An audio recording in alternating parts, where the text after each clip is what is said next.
It's a new morning in Kiev in Ukraine, but residents in the Ukrainian capital have unfortunately been greeted with air raid sirens and explosions.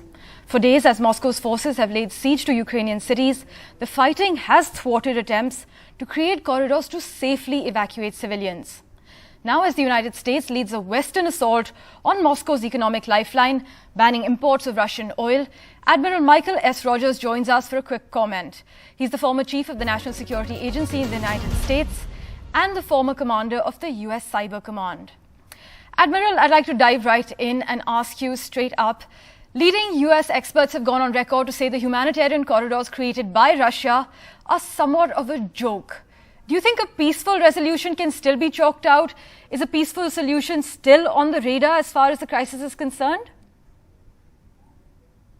Well, I think clearly that is the objective of the United States and the broader coalition of nations that have enacted this significant regime of sanctions.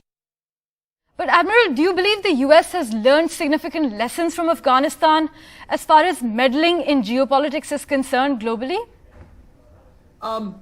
Look, the United States, I don't speak for my government. I was a part of it for 37 years, but it Absolutely. is sense that the U.S. government's view, look, the fundamentals of freedom remain significant. Right.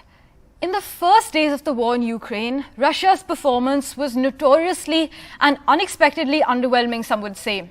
Now, in contrast, what we've seen in the last 7 days, would you agree that Russian troops were slow and disorganized to begin with? Well, I would argue their performance remains probably less or poorer than they had hoped. I think they're still behind time. I think, as a military leader, my view would be, I think when this is all over, they're going to be very frustrated about the performance of their military. Right. Also, Admiral Rogers, do you believe the Kremlin had wrong assumptions about Ukraine's willingness and ability to fight? The short answer is yes. I think Putin made two fundamental miscalculations.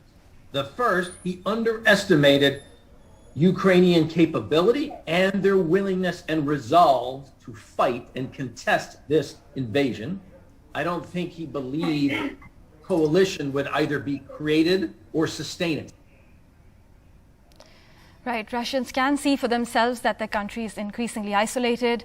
Peace talks between Russia and Ukraine have so far proven challenging, with no concrete agreement reached as yet.